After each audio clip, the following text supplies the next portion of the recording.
बिस्मिल्लाहिर्रहमानिर्रहीम। तालीम الصرف। आज हम अजवफ़ के क़वाइद में से क़ायदा नंबर 12 क़ुय्यलुन का क़ायदा पढ़ेंगे।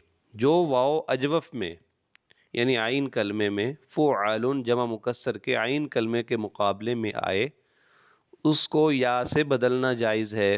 जैसे क़ुव्वलुन फ़ुआलुन, तो यहाँ देखिए कि वाव आइन कलमे के मुकाबले में आ रहा है और ये अजवफ़ में से है, लिहाजा क़ुव्वल को वाव को हम या बना देंगे, तो ये हो जाएगा क़ुय्यलुन। जी इसी तरह 13 नंबर क़ायदा बुवैबुन अन्याबुन का क़ायदा। जो अलिफ आइन कलमे के मुकाबले में आए, असल में वाव या फिर या हो, उसको मुसग़्ग़र और जमा मुकस्सर बनाते वक़्त अपने असल हरफ से बदलना ज़रूरी है।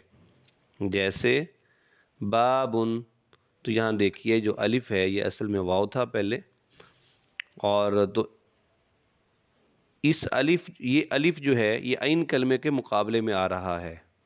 अब जब हमने इसकी जमा मुसग़्ग़र बनानी है यानी तस्ग़ीर, तो ये हो जाएगा बुवैबुन, बाबुन से बुवैबुन, और अबवाबुन ये उसकी जमा हो जाएगी। इसी तरह ही नाबुन नुयैबुन, और इसकी जमा आएगी अन्याबुन। क़ायदा नंबर 14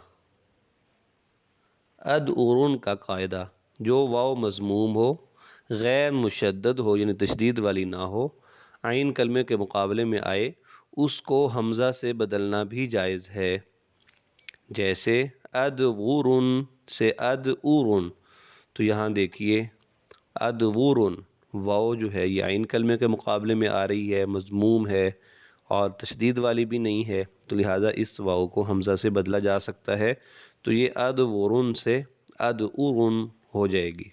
क़ायदा नंबर 15 बैगुन मबीउन का क़ायदा। जो या इसम मफ़ऊल सुलासी मुजर्रद या फ़ुअलुन जमा मुकस्सर या फ़ुअला सिफ़ती के आइन कलमे के मुकाबले में आए, तो उसके माक़बल के ज़म्मा को कसरा से बदलना ज़रूरी है ताकि या वाव से न बदले। जैसे मुबुय्युन से मबीउन, और बुज़ुन से बीगुन, और हुइका से हीका।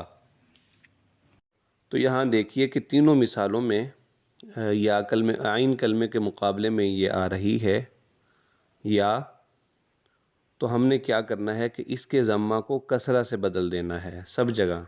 जैसे मबुय्युन से मबीउन हो जाएगा, और बुज़ुन से बीगुन हो जाएगा, और हुइका से हीका हो जाएगा। क्योंकि अगर हम ऐसा नहीं करेंगे तो फिर हमें या को ही वाव बनाना पड़ेगा। तो इससे बचने के लिए हमें ये क़ायदा जो है इनके अंदर जारी करना पड़ेगा।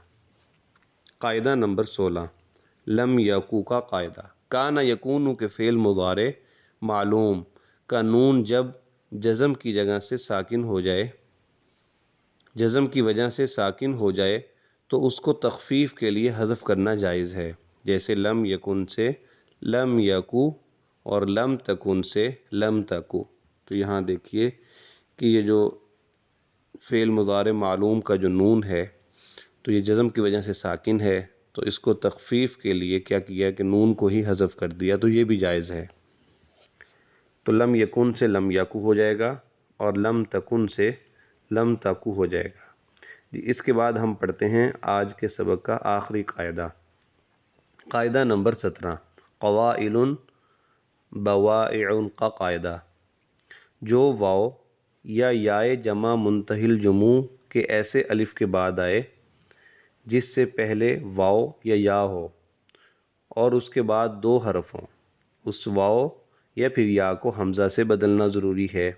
जैसे क़वाविलुन से क़वाइलुन, बवाजिउन से बवाइउन। तो यहाँ देखिए कि पहली मिसाल में वाव है, दूसरी मिसाल में या है, और ये जमा मुंतहिल जुमू के ऐसे अलिफ के बाद आ रहे हैं कि जिससे पहले वाव हो जैसे पहली मिसाल में है, और जिससे पहले या हो जैसे दूसरी मिसाल में है, और उसके बाद फिर दो हरफ हों जो उसके बाद दो हरफ भी हैं। तो इसलिए इस वाव को یا پھر یا کو حمزہ سے بدلنا ضروری ہے، تو یہ ہو جائے گا بوائعن، کیونکہ الف کے بعد 2 حرف آ رہے ہیں، اور اسی طرح قوابل سے قوائل۔ امید ہے آج کا سبق سمجھ آیا ہوگا۔ جزاکم اللہ خیر۔